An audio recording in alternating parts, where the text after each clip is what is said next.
അങ്ങനെ നോക്കുമ്പോൾ കേരള പ്രദേശ് കോൺഗ്രസ് കമ്മിറ്റിയുടെ ജനറൽ സെക്രട്ടറി ആയിരിക്കുന്ന, മേള കോൺഗ്രസിൻ്റെ സംസ്ഥാന നേതാവായിരുന്ന, യൂത്ത് കോൺഗ്രസിൻ്റെ അഖിലേന്ത്യാ സെക്രട്ടറി ആയിരുന്ന, KSUവിൻ്റെ നേതാവായിരുന്ന, അതിദീർഘകാലമായി പൊതുരംഗത്ത് നിറഞ്ഞു നിൽക്കുന്ന ഒരു വനിതാ വ്യക്തിത്വം എന്ന നിലയിൽ ദീപ്തി ഒരു പരിഗണന സ്വാഭാവികം. ഞങ്ങൾ മാത്രമല്ല, പാർട്ടിക്കകത്ത് മാത്രമല്ല, ഒരു പൊതുസമൂഹത്തിൻ്റെ വലിയൊരു താല്പര്യവും ഇഷ്ടമൊക്കെ അതിൻ്റെ അകത്തുണ്ടായിരുന്നു. അപ്പോൾ അങ്ങനെ അവർ പരിഗണിക്കപ്പെടും എന്നാണ് ഞാനും കരുതിയിരുന്നത്.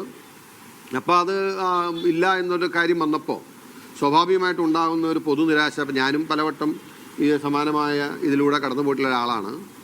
ആ നിലയ്ക്ക് അവർക്കൊരു ഐക്യദാർഢ്യ നിലയിലാണ് ഞാൻ പറഞ്ഞത്, ഒരു വാതിലടയുമ്പോൾ രാഷ്ട്രീയം അങ്ങനെയാണ്. രാഷ്ട്രീയത്തിൽ ഒരാളെ എക്കാലത്തേക്ക് ആരെയും മാറ്റി നിർത്താൻ സാധിക്കില്ല. എന്നോട് ബഹുമാനായ ശ്രീ K. സുധാകരൻ പറഞ്ഞ ഒരു വാചകം എനിക്ക് എപ്പോഴും ഓർമ്മയുണ്ട്. നിൻ്റെ പൊളിറ്റിക്സിലെ അധ്വാനം ഒരിക്കലും കൗണ്ട് ചെയ്യപ്പെടാതെ പോകത്തില്ല എന്നാണ് അദ്ദേഹം പറഞ്ഞിട്ടുള്ളത്. എന്ന് പറഞ്ഞ മാതിരി അവരുടെ ഒരു കോൺട്രിബ്യൂഷൻ പാർട്ടിക്കുണ്ട്. അത് പരിഗണിക്കപ്പെടുമെന്ന് തന്നെയാണ് ഞാൻ കരുതിയത്. അതുകൊണ്ടാണ് ഞാൻ അങ്ങനെ ഫേസ്ബുക്ക് പോസ്റ്റ് ഇടാനുള്ളത്. കൗൺസിലർമാരുടെ എണ്ണമാണ് പറയുന്ന ഒരു മാനദണ്ഡം. ആ കൗൺസിലർമാരുടെ എണ്ണത്തിൽ ദീപ്തി പിന്നിലായി പോയതുകൊണ്ടാണ് ദീപ്തി ഒഴിവാക്കപ്പെട്ടതെന്നുള്ളതാണ് DCC അടക്കം വിശദീകരിക്കുന്നത്. അതൊരു പുതിയ മാനദണ്ഡമായി പാർട്ടിയിലേക്ക് വരികയാണ്. അല്ല, ഇപ്പോൾ പാർട്ടി പറഞ്ഞിരിക്കുന്നത് ഭൂരിപക്ഷം അഭിപ്രായത്തെ മാനിച്ചുകൊണ്ട് അങ്ങനെ ഒരു തീരുമാനമെടുത്തു എന്നാണ്. ഞാൻ പാർട്ടി ഒരു തീരുമാനത്തെയോ അല്ലെങ്കിൽ നിലപാടിനെയോ ചോദ്യം ചെയ്യുന്ന അപ്രോപ്രിയേറ്റ് അല്ല, ചോദ്യം ചെയ്യാൻ ഉദ്ദേശിക്കുന്നില്ല. പക്ഷെ ഞാൻ മനസ്സിലാക്കുന്നൊരു കാര്യം, പാർട്ടിയിലെയും പാർലമെൻ്ററി രംഗത്തെയും എല്ലാ പദവികളിലും ഇങ്ങനെയൊരു ഭൂരിപക്ഷാടിസ്ഥാനത്തിലാണ് ആളുകൾ ഇരിക്കുന്നതെന്ന് പറയുന്നത് ശരിയല്ല.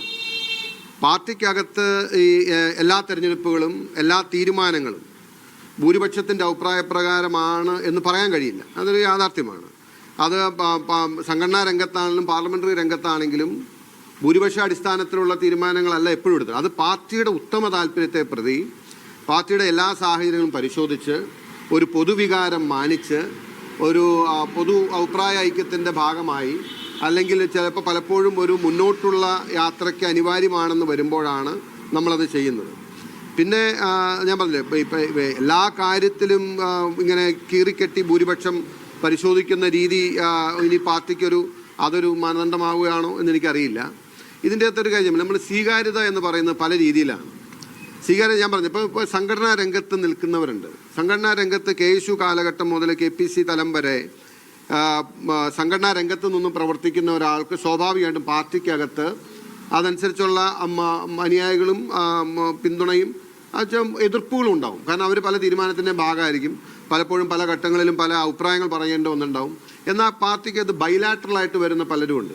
പല സാഹചര്യങ്ങളിൽ നിന്നും പല കാര്യങ്ങൾ കൊണ്ട് ഒരുപക്ഷെ ഒരു പ്രത്യേക പദവിയിലേക്കോ ഒരു പ്രത്യേക സ്ഥാനത്തേക്കോ ഒരു പ്രത്യേക കോണ്ടെക്സ്റ്റിലോ ബൈലാറ്ററലായി പാർട്ടി മെയിൻ സ്ട്രീമിൽ എൻ്റർ ചെയ്യുന്നവരുണ്ട്.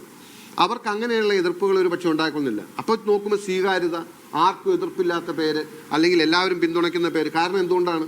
അവർ പാർട്ടിയുടെ ഡിസിഷൻ മേക്കിങ്ങിലോ പാർട്ടിയുടെ സംഘടനാ സ്ട്രക്ചറിലോ പെയിനും കോൺട്രിബ്യൂഷനും ഇല്ലാത്തത് കൊണ്ടാണ് ആർക്കും എതിർപ്പില്ലാത്തത്.